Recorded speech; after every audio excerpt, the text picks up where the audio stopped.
Hello everyone, welcome to my channel. In this video, we will be discussing about screening of DNA libraries. In previous videos, we have learned how DNA libraries are formed. If you haven't watched, please watch that videos. जब हम DNA libraries produce करते हैं, हम उनकी screening करते हैं and screening के यहाँ पे हम दो method पढ़ेंगे. First one is colony hybridization method, second one is immunological screening method. Colony hybridization method में हम रैंडम प्राइमर मेथड पढ़ेंगे जो कि यूज होता है रेडियोएक्टिव लेबल्ड प्रोब की प्रोडक्शन के लिए। अब हम डीएनए लाइब्रेरीज की स्क्रीनिंग करते क्यों हैं? In order to isolate clones that contains region of interest from a library, the library must first be screened. कि जो क्लोन्स हैं उसमें हमारे जीन ऑफ इंटरेस्ट प्रेजेंट है या नहीं है, उसकी वजह से हम स्क्रीनिंग करते हैं लाइब्रेरीज की। Each transformed host cell of a library will contain only one vector with one insert of DNA. जो भी सेल ट्रांसफॉर्म हुआ होगा वो कंटेन करेगा एक vector and with one insert of DNA जो हमें डिजायर, जो हमें चाहिए। Then first method is screening by colony hybridization method हम पढ़ेंगे। इसमें सबसे पहला स्टेप है preparation of the radioactive probe. हमें रेडियोएक्टिव प्रोब की प्रिपरेशन करनी है। दिस मेथड, वैसे तो बहुत सारे मेथड होते हैं बट यहाँ पे जो मोस्टली यूज मेथड है वो है रैंडम प्राइम लेबलिंग मेथड। और भी मेथड होते हैं बट ये मेथड मोस्ट कॉमनली यूज होता है एंड हम बाकी सब के बारे में बात नहीं कर रहे हैं क्योंकि हम यहाँ पे फोकस कर रहे हैं स्क्रीनिंग ऑफ डीएनए लाइब्रेरीज पर। सो यहाँ पे जो डबल स्ट्रैंडेड डीएनए है सबसे पहले उसकी डिनेचुरेशन होती है। देन जब डिनेचुरेशन हो गई हम प्राइमर्स ऐड करते हैं। प्राइमर्स कौन से होते हैं? ऑलिगोन्यूक्लियोटाइड या जिसे हम बोलते हैं हेक्सान्यूक्लियोटाइड्स, उसको हम रैंडमली उसको ऐड करते हैं। यहाँ पे वो टेम्पलेट स्ट्रैंड के कॉम्प्लीमेंट्री आकर जुड़ जाती है। देन उसके बाद Klenow subunit of DNA polymerase add होती है। जो डीएनए पॉलीमरेज है उसका काम होता है डीएनए को सिंथेसाइज करना। तो जो क्लेनो सब यूनिट है डीएनए पॉलीमरेज की वो ऐड होती है, वो डीएनए को सिंथेसाइज करती है इन प्राइमर के साथ। देन इसके अलोंग क्लेनो के साथ साथ डीऑक्सीराइबो न्यूक्लियोटाइड ट्राइफॉस्फेट भी ऐड होते हैं 4, जिन 4 में से एक रेडियोएक्टिव लेबल्ड होता है। तो जब वो रेडियोएक्टिव लेबल होगा, जब डीएनए का सिंथेसाइज होगा, यहाँ पे डीएनए सिंथेसिस होगा तो वो प्रोब भी सिंथेसाइज होगा। So the DNA containing probe भी सिंथेसाइज होगा। फिर उसके बाद हमारे पास ये जो स्ट्रक्चर है हमारे पास ये मिल जाएगा, टेम्पलेट के अगेंस्ट कॉम्प्लीमेंट्री स्ट्रैंड सिंथेसाइज हो जाएगी। फिर उसके बाद हमें डिनेचुरेशन कराना पड़ेगा जिसकी वजह से वो फ्रैगमेंट हमें मिल जाएगा जिसके अंदर प्रोब प्रेजेंट है। सो डिनेचुरेशन जब फॉर्म हो गया, यहाँ पे डिनेचुरेशन होगी, जो फ्रैगमेंट प्रोब कंटेन करता है रेडियोएक्टिव लेबल प्रोब वो हम आइसोलेट कर लेंगे फर्दर प्रोसेस के लिए, फर्दर हाइब्रिडाइजेशन के लिए। देन हमारा सेकेंड स्टेप था प्रिपरेशन ऑफ रेप्लिका प्लेट। हम डायग्राम के थ्रू पढ़ते हैं। यहाँ पे ये हमारी मास्टर प्लेट है। हमें नाइट्रोसेल्युलोज मेम्ब्रेन या नाइट्रोसेल्युलोज फिल्टर पेपर इसके ऊपर लगाना है यहाँ पे ताकि इम्प्रिंट आ जाए नाइट्रोसेल्युलोज मेम्ब्रेन पे। फिर यहाँ पे नाइट्रोसेल्युलोज मेम्ब्रेन पे हम देख सकते हैं यहाँ पे इम्प्रिंट्स आ गए इसके मास्टर प्लेट्स के, मतलब कॉपीज आ गई इसकी। फिर उसके बाद हम डिटर्जेंट से ट्रीट कराते हैं इस नाइट्रोसेल्युलोज मेम्ब्रेन के ऊपर जो यहाँ पे डीएनए के क्लोन्स प्रेजेंट हैं। डिटर्जेंट क्या करता है? सेल लाइसिस करता है।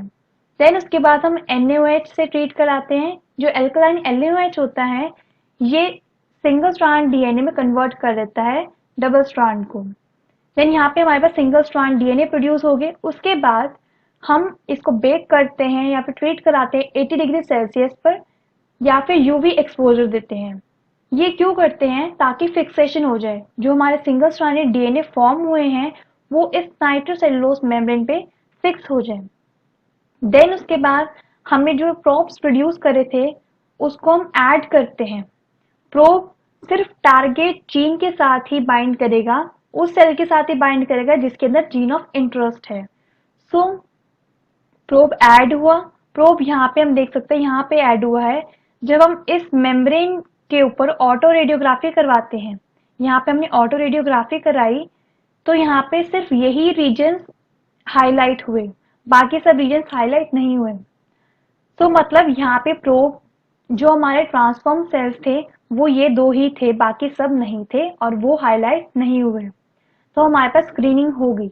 अब क्या करना है, हमने इस जो मेम्ब्रेन है, नाइट्रोसेलुलोज मेम्ब्रेन है, इसको कंपेयर करना है यहाँ पे मास्टर प्लेट के साथ। ये जो मास्टर प्लेट है इसके साथ कंपेयर करा, ये हमारी मास्टर प्लेट। यहाँ पे मास्टर प्लेट में हमें देखना है कि ये जो रीजन है ये कहाँ पे प्रेजेंट है, ये है एंड ये है। ये जो जीन है यहाँ पे प्रेजेंट है मास्टर प्लेट में, ये यहाँ पे प्रेजेंट। हमने पोजीशन पता लग गई कि मास्टर प्लेट में जो इस पोजीशन में प्रेजेंट है वो जो सेल्स हैं वो ट्रांसफॉर्म्ड है, उसमें हमारा जीन ऑफ इंटरेस्ट प्रेजेंट है। तो यहाँ पे हम स्टेप्स देख रहे थे। प्रिपरेशन ऑफ रेप्लिका प्लेट हमने कर लिया, नाइट्रोसेलुलर मेम्ब्रेन पे ले लिया रेप्लिका। देन ब्लॉटिंग करा दी, मतलब हमें डिनेचुरेशन कराई एंड फिक्सेशन करा दी। देन हाइब्रिडाइजेशन कराया विद द प्रोब। देन उसके बाद ब्लॉट प्रोड्यूस करा ऑटो रेडियोग्राफी से।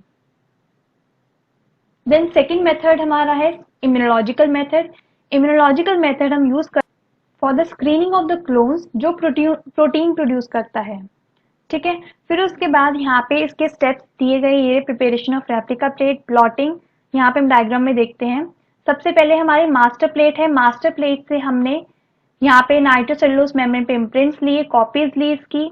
देन उसके बाद सेल लाइसिस हुआ।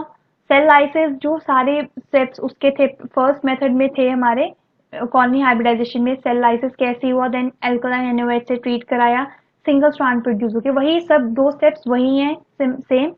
यहाँ पे क्या है, यहाँ पे सब उसके बाद सेल लाइसिस होने के बाद हमने प्राइमरी एंटीबॉडी ऐड करनी है। जब हमने प्राइमरी एंटीबॉडी ऐड करी उसके बाद हम वॉश कराते हैं। प्राइमरी एंटीबॉडी सिर्फ टारगेट प्रोटीन के साथ ही बाइंड करेगी जाके। देन जब हमने वॉश कराया, जो अनबाउंड प्राइमरी एंटीबॉडीज वो रिमूव हो जाएंगी।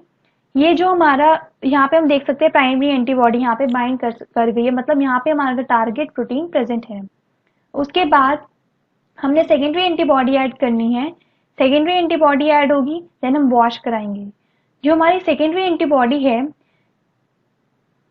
वो जाके बाइंड करेगी प्राइमरी एंटीबॉडी के साथ। यहाँ पे प्राइमरी एंटीबॉडी बाइंड हुई हुई थी, सेकेंडरी एंटीबॉडी डिटेक्ट करेगी प्राइमरी एंटीबॉडी को एंड उसके साथ जाके बाइंड कर जाएगी। जो सेकेंडरी एंटीबॉडी है that is attach to enzyme alkaline phosphate, उसके साथ एक अल्कलाइन फॉस्फेट एंजाइम अटैच होता है which can hydrolyze with colorless substrate and produce colored compound। जब हमने यहाँ पे सेकेंडरी एंटीबॉडी डाला देन वॉश कराया, यहाँ पे उसके बाद हम सबस्ट्रेट ऐड करेंगे जो कि कलरलेस सबस्ट्रेट होगा। ये कलरलेस सबस्ट्रेट हाइड्रोलाइज करेगा with alkaline phosphate enzyme of the secondary antibody, जो कि सेकेंडरी एंटीबॉडी के साथ एंजाइम अटैच है। ऑन देयर हाइड्रोलिसिस यहाँ पे हमारे पास कलर्ड कंपाउंड मिलेगा। वी कैन सी हेयर जब हम सबस्ट्रेट डाला हाइड्रोलिसिस हुआ इसके साथ एंजाइम के साथ इसके, एंड यहाँ पे हमें पॉजिटिव सिग्नल मिल गया, यहाँ पे कलर्ड कंपाउंड मिल गया जो कि इंडिकेट करता है कि हमारा टारगेट प्रोटीन इस क्लोन के अंदर प्रेजेंट है। देन हम इसको लोकेट करेंगे यहाँ पे मास्टर प्लेट पे। तो ये वाली हमारे पास क्लोन है, ये हमें मिल गई है। इसको हम आइसोलेट करवाएंगे, इसकी सब कल्चरिंग कराएंगे from the master plate. So we can see the steps here. हमने पहले रेप्लिका प्लेट को प्रिपेयर करा, देन ब्लॉटिंग कराई, देन उसके बाद प्राइमरी एंटीबॉडी ट्रीटमेंट दिया, देन सेकेंडरी एंटीबॉडी, देन उसके बाद ब्लॉट प्रोड्यूस किया एंड देन हमारे पास जो जीन है वो हमें मिल गई है, देन हम उसको जीन को आइसोलेट करा सकते हैं। So this is all about screening methods. यहाँ पे हमारा ट्रांसफॉर्मेशन टॉपिक कंप्लीट होता है। हमें ट्रांसफॉर्मेशन पढ़ लिया, उसकी टेक्निक्स पढ़ लिए, आर्टिफिशियल, नेचुरल। देन हमने उसके बाद पढ़े लाइब्रेरीज पढ़ी, डीएनए लाइब्रेरीज। यहाँ पे हमने स्क्रीनिंग ऑफ लाइब्रेरीज कर ली हैं and transformation is completed and hope you like the video. Please subscribe my channel to get updates of the uploaded videos and like, share, comment and thank you and wait for the next topic.